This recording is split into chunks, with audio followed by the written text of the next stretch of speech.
అందరూ ఎలా ఉన్నారండి? అందరూ బాగుండాలని మనస్ఫూర్తిగా కోరుకుంటున్నాను. నేను Surekha. Welcome to SS world Telugu vlogs. Last వీడియోలో వాయిస్ ఇచ్చేటప్పుడు చెప్పాను కదండీ! నేను అమ్మ వాళ్ళ ఇంట్లో నుంచి వాయిస్ ఇస్తూ ఉన్నాను ఈ వీడియోకి అని చెప్పి. ఇంక నేను ఆ రోజు వెళ్తూ ఉన్నాననమాట ఊరికి. ఇక 3 డేస్ పాటు ఉన్నాను ఊరు దగ్గరే. ఇంకా ఆ 3 డేస్‌లో నేను కొన్ని క్లిప్పింగ్స్ అయితే తీసించాను.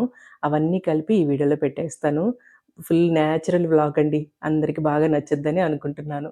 ఇంక అమ్మ మన ఇంట్లో ఉండి, ఆ తర్వాత ఊరెళ్ళిపోయింది కదా! ఇంకా ఆ తర్వాత వెళ్ళాననమాట నేను కూడా. ఇంకా ముందుగా పాప, నిషి వీళ్ళందరూ కూడా వెళ్ళిపోయారు. ఇంక బయట కూర్చోంది. చాలా హాయిగా చల్ల గాలొస్తా ఉంటదిక్కడ. చూసారు గదా! ఎంత గ్రీనరీ ఉందో. ఇంక నేను వెళ్ళేసరికి పాపం సింధు ఒక్కటే ఇవన్నీ కట్ జేసుకుంటూ ఉందనమాట. సింధుకి ఆ రోజు ఒంట్లో బాగోలేదు పాపం డల్‌గా ఉంది. ఇంక మా అన్నేమో నాన్ వెజ్‌ల ఐటెమ్స్‌లన్నీ తెచ్చిపెట్టేసున్నాడు. "నువ్వు రెస్ట్ తీసుకోమ్మా నేను చేసేస్తానులే" అని జెప్పి ఇంకా మటను, అది నాటుకోడి ఇవన్నీ తీసుకొచ్చున్నారు. ఇంక అవన్నీ నేను చేస్తానులేమ్మా అని చెప్పాను. ఇంకా ఆనియన్స్ అవన్నీ కట్ జేస్తుంది. కూర్చోమంటే కూర్చోవట్లేదు సింధు. ఇంక సరే అని ఇద్దరం మాట్లాడుకుంటా చేసుకుంటా ఉన్నాం ఇక్కడ.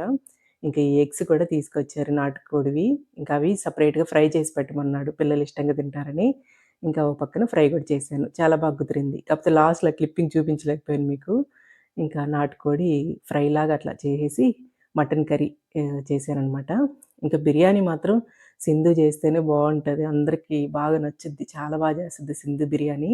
ఇంకా బయట పొయ్యి పెట్టేసుకొని ఇక్కడ కూర్చుంది. కూర్చొని చేయడానికి బావుంటది కదా! అని చెప్పి.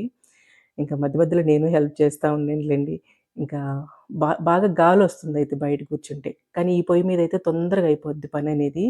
ఇంట్లో ఉండే పొయ్యిల మీద కొంచెం చిన్న మంటలొస్తున్నాయి. నిదానంగా విజిల్స్ వచ్చాయన్నమాట కుక్కర్‌లో పెడితే. ఇదిగోండి మటన్ కర్రీ రెడీ అయిపోయింది. చాలా బాగా కుదిరింది. ఇంకా ఇదేమో బిర్యానీలో కర్రీలాగా చేసాము. బిర్యానీ అనేది ప్లెయిన్ రైస్ బిర్యానీ చేసిందనమాట.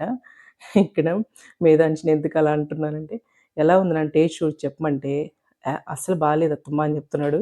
వాడు నన్ను ఆట పట్టిస్తా ఉంటాడు. మా అన్న బావుందిరా అని చెప్తున్నాడు పక్కన.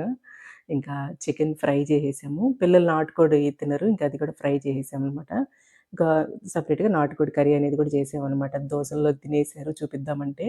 ఇంకా ఎగ్స్ అనేవి ఇంకా ఫ్రైలా చేశాను. అది కూడా మిస్ అయిపోయింది. అవి చేయగానే తినేసారు తలా ఒకటి తీసుకొని. చాలా బాగా కుదిరింది ఫ్రై చేస్తే. ఇంకా రసము, వైట్ రైస్ కూడా పెట్టేసాము. అదే అనమాట. నేను చూపిద్దామంటే అన్నీ కొన్ని అయిపోయిన ఐటెమ్స్ అని చెప్తున్నాను మీకిక్కడ. చాలా బాగా కుదిరాయితే కర్రీస్ అన్నీ కూడా. ఇదంతా కూడా నేను వెళ్ళిన రోజు షూట్ చేసిన వీడియో అనమాట. ఇంకా తర్వాత వీడియోని ఆ రోజు వీడియో షూట్ చేయలేదనమాట. ఇంక ఇదొచ్చేసి నెక్స్ట్ డే మార్నింగు అమ్మ పక్కన కూర్చున్నారు కదా! మామయ్య అవుతారు. సింధు వాళ్ళ బాబాయ్ గారు. ఇంకా అమ్మని చూసి పలకరిద్దామని చెప్పి వచ్చారనమాట. ఇంకా బాగా మంచిగా జోక్స్ ఏస్తూ బాగా నవ్విస్తా ఉంటారు. ఎప్పుడు నవ్వుతూ పక్కన వాళ్ళు కూడా నవ్విస్తా ఉంటారు మావయ్య. ఇంకా వెళ్ళిపోయారు వాళ్ళు. ఇంకా అదే రోజు ఈవినింగ్ ఇంకా పిన్నమ్మ అందరొచ్చి కూర్చోనున్నారక్కడ. ఇది పల్లెల్లో ఉంటే ఏంటంటే ఇదిగోండి ఎవరో ఒకళ్ళు వస్తా ఉంటారండి ఎప్పుడు అమ్మ దగ్గరికి. ఇంకా ఎప్పుడు సందడిగా మనుషులతో నిండుగా ఉంటదనమాట.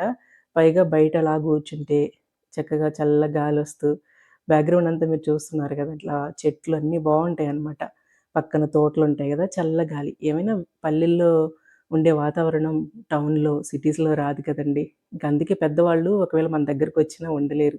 ఊరెళ్ళిపోవాలి అంటా ఉంటారు. ఇంక అన్న ఊరికొస్తే మాత్రం మొక్కల పని జాగ్రత్తగా చూసుకుంటా ఉంటాడు. వీటన్నిటికి ఏదో మందు స్ప్రే చేస్తా ఉన్నాడు. కొన్ని మొక్కలు ఎందుకో మొత్తం ఎండిపోతా ఉన్నాయి. ఈ ఎండలకు మరి వేరు తెగులు తగిలిందో ఏదో మరి అని చెప్పి ఏదో మందు తెప్పించి స్ప్రే చేస్తున్నాడు.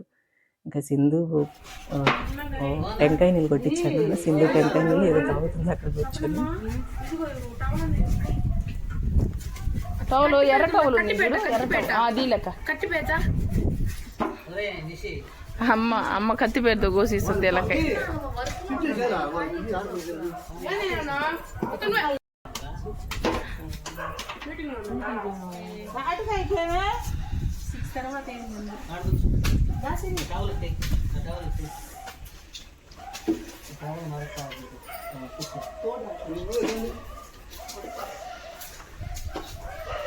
రే మీరు కూడా కూర్చోండి అన్న, అటు కూర్చోండి, దానిపైన కూర్చోండి, ఆడ కూర్చోండి రా, ఆడ కూర్చోండి.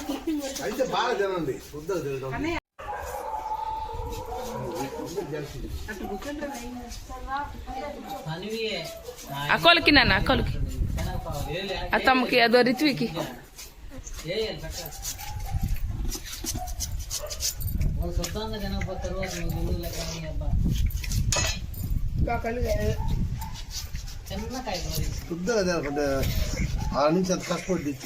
ఇక్కడ నాన్న అరుస్తా ఉన్నారు వాళ్ళని. సరిగ్గా తినట్లేదనమాట. కొంచెం కొంచెం తినేది పడేస్తా ఉన్నారు. ఇంకా నాన్న వేరే వాళ్ళకి చెప్పి తాటి ముంజలు తెప్పిచ్చారు. ఇంకా వేసవి సెలవుల్లో ఉండే తీపి జ్ఞాపకాల్లో మనకైతే మన చిన్నప్పుడివి ఈ తాటి ముంజలు గూడా ఉంటాయి కదండీ! మాకైతే మా చిన్నప్పుడు మా బాబాయిలిద్దరండి ఎద్దుల బండి మీద గల్లలు కొట్టించుకొని తీసుకొచ్చేవాళ్ళనమాట. ఇంక ఇంటి దగ్గర కూర్చోబెట్టుకొని ఎన్ని కోసి పెట్టేవాళ్ళో. ఇంకా కడుపు ఫుల్లుగా తినేసేవాళ్ళమి. భలే ఉండేది కదండీ ఆ రోజులు. ఇంకైతే కింద కూర్చొని తాటి ముంజలు కోసేదెవరంటే మా చెల్లండి. చెల్లిని గూడా కాల్ జేసి పిలిచాననమాట. మా బాబాయ్ కూతురు.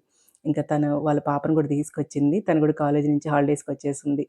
రాను పనంటూ ఉండదండి. అన్నీ చేసిద్ది మా చెల్లి. చాలా యాక్టివ్ అనమాట. పనులన్నీ చక్కగా భలే చేసేస్తది. ఇంక ఈలోగా మా చిన్నత్తమ్మ గూడా వచ్చారు హైదరాబాద్ నుంచి. అమ్మని పలకరిద్దాము, చూద్దాము అని చెప్పి. ఇంక అందరం కూర్చొని కబుర్లు చెప్పుకుంటా ఉన్నాము. ఇంకా ఇప్పుడైతే ప్రతిరోజు నైట్ ఉండి మా కబుర్లు వినేసేయండి. వేదాంశ్ కబుర్లు.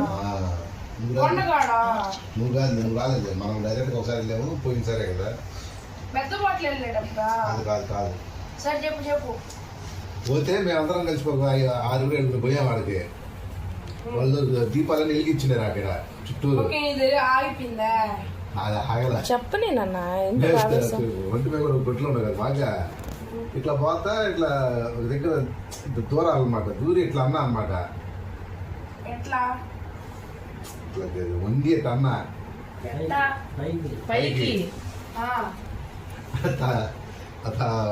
నూనె చాలా ఫుల్ ఉంది ఆ నూనె అంతా తలంతా పడిపోయింది తల పడి వచ్చి తల మీద ఎలాగొద్దు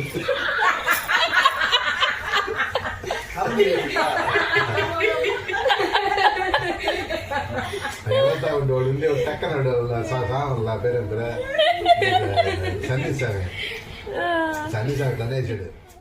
ప్రతిరోజు ఉంటదండి వాడికి. మా అన్న చిన్నప్పుడు జరిగిన కబుర్లన్నీ చెప్తా ఉంటాడనమాట. అవన్నీ వాడు ఇమాజిన్ జేసుకుంటూ, ఇంకా డౌట్‌లన్నీ అడుగుతా ఉంటాడు. ప్రతిరోజు ఇలాగే ఉంటదనమాట. ఇంక అందరం కలిసి ఒకే రూమ్‌లో పడుకున్నాము. ఇంకా లైట్‌లన్నీ ఆఫ్ చేశాక, ఇంకా కబుర్లన్నీ నడుస్తా ఉన్నాయి. ఇంక ఇదిగోండి, ఇంకా ఈవినింగ్ ఇది. చక్కగా గాలొస్తా ఉంది. మాకు సముద్రం దగ్గరయ్యేసరికి చల్ల గాలొస్తదండి. బావుంటది. పైగా చెట్లుంటాయి గదా! పెద్ద పెద్ద వేప చెట్లన్నీ ఉంటాయి గాబట్టి చాలా బావుంటది. ఇంక వీడేమో ఇక్కడ కూర్చొని దాంతో ప్రయోగాలు చేస్తున్నాడు. ఇంకా అరిచాము ఇంకలే నాన్న వద్దు అని చెప్పి. ఇంకా ఇదిగోండి ఇంక టీ తాగుతా ఉన్నాం ఇక్కడ కూర్చొని. ఇంకా మా చెల్లి గూడా వచ్చింది కదా! ఇంక తను గూడా ఇక్కడే ఉందనమాట. ఇంకిప్పుడు ప్లాన్ ఏంటంటే, ఇంక అందరం కలిసి సముద్రం దగ్గరికెళ్తున్నాము. ఇంకిట్లా హాలిడేస్‌లో అందరం ఉన్నప్పుడు తప్పకుండా వెళ్తా ఉంటామనమాట. చాలా దగ్గరేలెండి. ఒక్క హాఫ్ కిలోమీటరు. అంటే తోటలు దాటగానే సముద్రం వచ్చేస్తదనమాట. ఇంక అక్కడికి అందరం బయలుదేరి వెళ్తా ఉన్నాము. ఇంకా మొత్తం పిల్లలందరిని తీసుకొని వెళ్తా ఉన్నాం. మా తమ్ముడు పిల్లలనమాట. అక్కడ అంటే కొత్తగా చూసే వాళ్ళకి అర్థం కావట్లేదు ఎవరెవరని చెప్పి.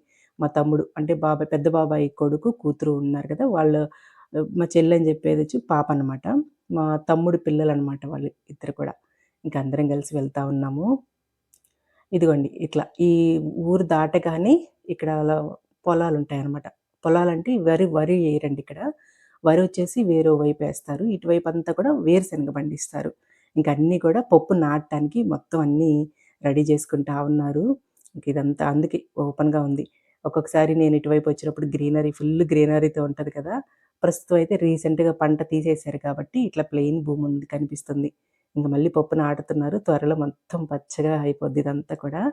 ఇంకక్కడ దూరంగా చెట్లు కనిపిస్తున్నాయి కదా! ఇంక అవతలకెళ్తే సముద్రం వచ్చేస్తది. మధ్యలో తోటలు ఆనుకొని ఊరనమాట. చాలా బావుంటదండి అమ్మ వాళ్ళ ఊరైతే. చాలా పీస్‌ఫుల్‌గా చాలా బావుంటదనమాట. ఇంకిక్కడంతా కూడా వేరే వాళ్ళు రెడీ చేస్తా ఉన్నారు. ఇంకా అటువైపు నాన్న వాళ్ళు కూడా ఏస్తా ఉంటారు.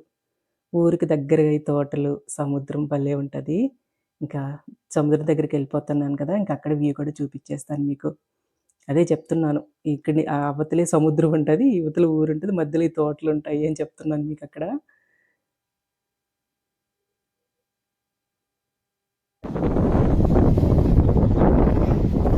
అందరూ భయం వేస్తుంది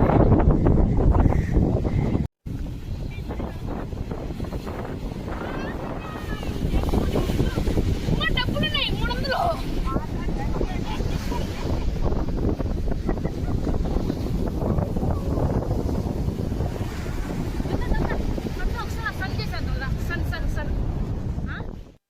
పిల్లలైతే చాలా బాగా ఎంజాయ్ చేస్తా ఉన్నారిక్కడ. ఇక్కడ పైన పక్కన అది సన్ సెట్‌లోకెళ్తా ఉంటే, అక్కడ రెయిన్‌బో కలర్స్, యూనికార్న్ కలర్స్ అలా వచ్చాయనమాట. అవన్నీ చూసి భలే సంబరపడిపోయారు పిల్లలైతే. ఇంక ఈ సముద్రం దగ్గరికి తీసుకొచ్చినప్పుడు పిల్లలకి ముందే ప్రిపేర్ చేసి పెడతామండి. జస్ట్ ముందర కాళ్ళు మునిగే వరకే నిల్చోవాలి, కూర్చోవాలి అని జెప్పి, ఇంక లోపలికి అస్సలు అలో చేయమనమాట. అయినా సరే మా మీద కూడా నమ్మకం లేక మా నాన్న మళ్ళీ వెనకాల బాబాయ్ వాళ్ళని ఎవరో ఒకళ్ళని పంపిస్తా ఉంటాడు. ఇంకా జాగ్రత్తగా చూసుకోవాలి కదా పిల్లల్ని ఇలాంటి ప్లేస్‌లకి తీసుకొచ్చినప్పుడు. అయితే ఇక్కడికొచ్చినప్పుడండి, ఈ సముద్రం ఇలా చూస్తా ఉంటే అన్నీ మర్చిపోతామండి. అసలు వేరే జోన్‌లోకెళ్ళిపోతాం. ఎంత బావుంటదో అసలు. ఇలాంటి మంచి నేచర్‌కి దగ్గరగా పుట్టి పెరగడం నాకు చాలా హ్యాపీగా, ఆనందంగా, అదృష్టంగా అనిపిస్తా ఉంటదనమాట. అందుకే వచ్చిన ప్రతిసారి సముద్రం దగ్గరకి గూడా వెళ్ళొస్తా ఉంటాను. ఇంకిక్కడైతే ఒకరోజైతే ఈ మొక్కల పని పెట్టుకున్నాము సింధు నేను. ఇంక ఇవన్నీ కూడా పెద్ద పెద్ద చెట్లయిపోయి, అవి ముళ్ళు అటు ఇటు తిరిగేటప్పుడు ముళ్ళుంటాయి గదా! రోజా చెట్లకి వాటికి, అవి తగులుతా ఉన్నాయనమాట. ఇంకా అలాంటివన్నీ కూడా కట్ జేసేస్తా ఉన్నాము. ఎంతైనా నేల మీదొచ్చినట్టు కుండీల్లో రావు గదండీ! అక్కడ లోపలంతా నేల కదా లోపలికి, బాగా పైకి పెద్ద పెద్ద చెట్లయిపోయినాయి ఆ రోజా చెట్లన్నీ కూడా. ఇంక అవన్నీ కట్ జేస్తా ఉన్నామక్కడ. ఎందుకో చెట్లకి కొంచెం తెగుల్లాగా వచ్చున్నాయండి. మా పిన్ని వాళ్ళ ఇంట్లో కూడా చాలా మొక్కలుంటాయని జెప్పాను గదా! అక్కడ గూడా అన్నీ పాడైపోయున్నాయనమాట. ఇంక అవన్నీ తీసేసి మళ్ళీ వర్షాలు పడ్డప్పుడు ఎయ్యాలి అంటుంది మా పిన్నమ్మ కూడా. అంత వేరు తెగుల్లాగా చెట్టు ఈ ముఖ్యంగా ఈ దాసాని చెట్లకి ఎక్కువ ఎఫెక్ట్ అయ్యిందనమాట. మొత్తం ఎండిపోతా ఉన్నాయి. ఇంకా మందులు స్ప్రే చేసినా సరే ఎందుకో అవి సరిగ్గా గ్రో అవ్వట్లేదని జెప్తున్నారు. అమ్మ చూడండి ఎన్ని రకాల మొక్కలు పెట్టుకుందో అన్నీ ఉంటాయి. ఇక్కడైతే చిక్కుడు చెట్టు ఏసుకోందనమాట. చిక్కుడుగాయలు గూడా కాసిందక్కడ. తమలపాకు చెట్టని, మల్లి చెట్టు, సన్నజాజులు, సంటి జాజులు అన్నీ లేనివంటూ ఉండవు. ఆ కొంచెం ప్లేస్‌లోనే అన్నీ వేసేసుందమ్మ. ఆ గాడిలోనే మొత్తం. ఈ పన్నీర్ రోజాలైతే ఎంత మంచి సువాసనొస్తాయోనండి అసలు. మంచి సువాసన బావుంటాయనమాట. అయితే అమ్మ ఈ పూలు పెట్టదు పటాలకి. ఎక్కువగా దాసాని పూలే పెడతా ఉంటది. అవైతే కళగా కనిపిస్తాయిరా, నిండుగా ఉంటది అని జెప్తదనమాట అమ్మ. ఇవి మొక్కలకే, చెట్లకే ఉంచేస్తది. ఇంకా మా తమ్ముడు వాళ్ళ పిల్లలు ఎవరైనా కోసుకొని స్కూలుకెళ్ళేటప్పుడు పెట్టుకుంటా ఉంటారు. చాలా మంచి సువాసనతో బావుంటాయనమాట ఈ పూలు. అందుకే పన్నీర్ రోజా అని పేరొచ్చిందేమో. పన్నీర్ స్మెల్లొస్తాయి. వీటితోనే గదా పన్నీర్ తయారు చేస్తారు. ఇంకా ఆ రోజైతే ఈవినింగు పిల్లలకి స్నాక్స్ ఏదైనా కావాలంటే ఇంకిది శనగపిండి ఉండిందనమాట. ఇంక బజ్జీలేసేస్తా ఉన్నాం. ఆనియన్ బజ్జీలు, పొటాటో బజ్జీలు. ఇంక అవి అన్నీ రౌండ్ రౌండ్‌గా సన్నగా కట్ జేసింది సింధు. ఇంక అవే ఏస్తా ఉన్నాము ఓ పక్కన. ఇంక ఇవన్నీ వేస్తా ఉంటే అన్న వామాకు బజ్జీలు గూడా చెయ్యి పాప బావుంటాయి అని జెప్పాడు. ఇంక బయట కుండీల్లో మొక్కలు ఉన్నాయనమాట. అమ్మ అప్పుడప్పుడు వామాకు కూడా అట్లా ఆహ్, అది కాచుకొని ఆ వాటర్ తాగుతది. వట్టిగా ఆకు కూడా నమిలితే కూడా కొంచెం గ్యాస్ ప్రాబ్లమ్స్ అవి రాకుండా ఉంటాయంటారు గదా! ఇంకా అది కూడా చెట్లేసుకుందనమాట కుండీల్లో. ఇంకా అవే కోసుకొస్తున్నాడు అన్నిక్కడ. ఈ వామాకు బజ్జీలు బావుంటాయండి. కానీ ఇవి తిన్నాక వేరే టేస్ట్ తెలీదింక మనకి. నాలుకంతా కూడా ఇదే ఫ్లేవర్ అల్లుకుపోయి నాకైతే నాలుకంతా మొద్దుబారినట్టు అయిపోయిందనమాట. ఫస్ట్ తినడం తినడం ఇదే తిన్నాను నేను. అప్పుడనిపించింది ఓకే. లాస్ట్‌లో తినాలి ఇవి అని చెప్పి. నాలుకంతా మొద్దుబారినట్టు అయిపోయింది నాకు ఆ రోజు. ఇంక ఇవన్నీ నీట్‌గా వాష్ చేసేసి వేస్తున్నానక్కడ. ఇదిగోండి సింధు వీటిల్లో కాంబినేషన్‌గా ఎర్రగారం చేసిందండి. సింధు ఏం చెప్తదంటే ఈ ఎర్రగారం చేసేటప్పుడు ఎండుమిరపకాయలు లోపల గింజతో సహా మెత్తగా నలిగితేనే అప్పుడు బాగా టేస్ట్ వస్తదక్క పచ్చడి అని చెప్తది. చాలా చేసిద్ది ఎర్రగారం. ఈసారి ఎప్పుడైనా సింధుతో చేసి చూపిస్తానండి. ఇంక ఈ వామాకు బజ్జీలు కూడా ఏసేస్తుంది సింధు ఇక్కడ. ఇంక ఈవినింగ్ స్నాక్స్ అయితే అవన్నీ తినేశారు. ఈ 3 రోజులైతే ఇలా గడిచిందండి. ఈ వీడియో అంతా. ఎలా ఉంది అనేది తప్పకుండా కామెంట్ చేయండి. నచ్చుంటే ఒక లైక్ చేసి మన ఛానెల్‌ని సబ్స్క్రైబ్ చేసుకోండి. ఉంటానండి. Thank you.